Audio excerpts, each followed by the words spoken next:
যুবকটির বাবা দুনিয়াতে ছিলেন না, তাই সে সাইকো লোকটির আদর দেখে বুঝে গেল যে সে ছোট বাচ্চাটির বাবা।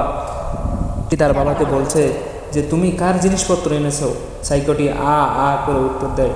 ছেলের মুখে হাত বুলিয়ে দিচ্ছিল আর পেরেশান হয়ে এদিকে ওদিকে ঘুরে অপলক দৃষ্টিকে তাকাচ্ছিল।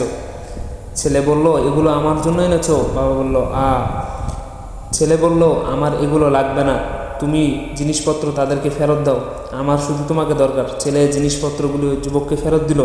যুবক কাঁপা কাঁপা হাতে জিনিসগুলি নিয়ে হাঁটতে লাগলো। আর এদিকে ছেলে ও বাবা একসাথে কাঁদতে লাগলো, কারণ তাদের ঘরে কোনো খাবার ছিল না একটি দিন পার করার মতো। তারা বুঝতে পারছিল না যে আল্লাহ তাআলার উপর ভরসা করে কতদিন রোজা রাখবে।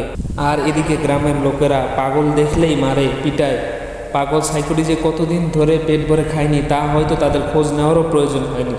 তো যুবকটি হাতে ব্যাগ নিয়ে রাস্তায় যেতে যেতে চিন্তা করলো, কে জানে পাগলের ঘরে খাবার ছিল কিনা। যাই হোক, সে না খেয়ে থাকলে আমার কি। আবার যুবকটি ভাবলো যে যাই, খাবারগুলো তাদের হাতে দিয়ে আসি। খাবার দিতে গিয়ে কী হলো তা দেখতে পরবর্তী পর্বের জন্য অপেক্ষা করুন।